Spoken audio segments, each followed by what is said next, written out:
Bonjour, bienvenue dans cette nouvelle vidéo d'Attila. Aujourd'hui, je vous présente les grosses arbalètes, comme elles s'appellent sur notre site. C'est une catégorie à part, vous avez les petites arbalètes et vous avez les grosses arbalètes. Dans les grosses arbalètes, on a les arbalètes 150 livres, il y a aussi les arbalètes 120 livres, c'est exactement le même principe que les 150. Ensuite, on a les arbalètes 175 livres, donc les deux premières sont des arbalètes récurves, c'est-à-dire classiques, sans poulie.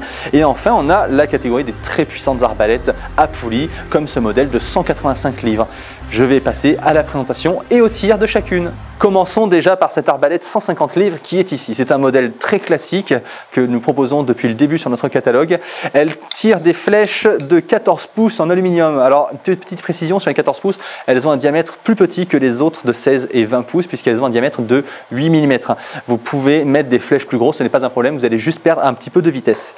Concernant l'armement, vous la positionnez au sol, vous pouvez l'armer directement avec les mains puisque de toute façon la plupart des modèles d'arbalètes 150 livres ont une crosse pleine, vous ne pouvez donc pas utiliser de bandoir. Pour votre confort, vous pouvez utiliser des gants, surtout si vous avez une utilisation répétée.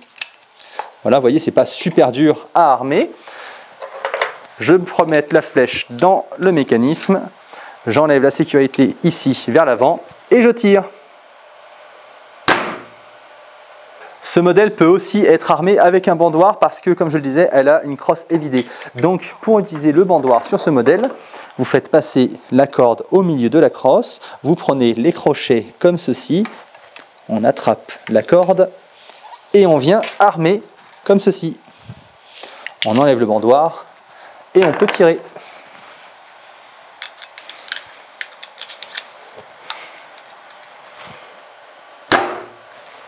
Enchaînons maintenant avec la fameuse arbalète EK Archery Jacques II, un modèle typique d'arbalète sans poulie qui est quand même très puissant. Ce modèle, comme je le disais, peut être équipé d'un bandoir à manivelle qui va venir se fixer ici. Et d'origine, on peut bien sûr utiliser le bandoir manuel. Donc je vais vous montrer comment ça fonctionne pour l'armer. Vous positionnez l'arbalète au sol, le pied dans l'étrier. Vous attrapez le bandoir et vous allez faire passer par-dessous la crosse puisqu'il y a des rigoles ici pour faire passer la corde. Donc des fois c'est sur le dessus, des fois c'est en dessous. Là c'est en dessous, on attrape la corde avec les crochets, on vérifie que la corde est bien mise et on tire en arrière. L'arbalète est armée, on peut maintenant tirer une flèche. Je la positionne avec l'ailette de couleurs différentes des deux autres dans le rail, j'enlève la sécurité et je tire. Terminons maintenant avec la très puissante arbalète EK Archery Accelerator 410. Ce modèle typique des arbalètes à poulie est très puissant puisqu'elle a une puissance de 185 livres. Ça vous propulse les flèches à 400 fps passés. Donc je vais vous montrer comment on arme cette arbalète. On va commencer par retirer la flèche. Là vous êtes obligé d'utiliser un bandoir manuel comme celui-ci ou un bandoir à manivelle. Il en existe un pour ce modèle d'arbalète très précis et en général la plupart des arbalètes à poulie peuvent utiliser un bandoir à manivelle en option. Je place donc les crochets comme ceci, je fais tout pareil qu'avec la Jacques II et je tire en arrière.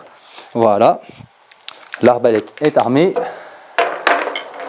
On place le trait sur le rail, on le pousse bien en arrière, on enlève la sécurité et on tire. Voilà, maintenant vous savez tout ce qu'il y a à savoir sur les grosses arbalètes. Pour information, vous allez plutôt choisir les arbalètes en fonction de leur puissance et de leur distance, la distance qu'elles sont capables d'atteindre. Une arbalète comme celle-là, de type 150 livres, 120-150 livres, a une portée de 30-40 mètres maximum. Sur la 175, on va aller chercher une distance d'à peu près 50-60 mètres et avec une grosse arbalète comme celle-ci, on peut atteindre jusqu'à 80, 90, voire même 100 mètres pour les meilleurs modèles. C'est intéressant de savoir ça parce que du coup, vous allez savoir si vous allez plutôt faire du tir sur cible ou de la chasse dans les pays autorisés.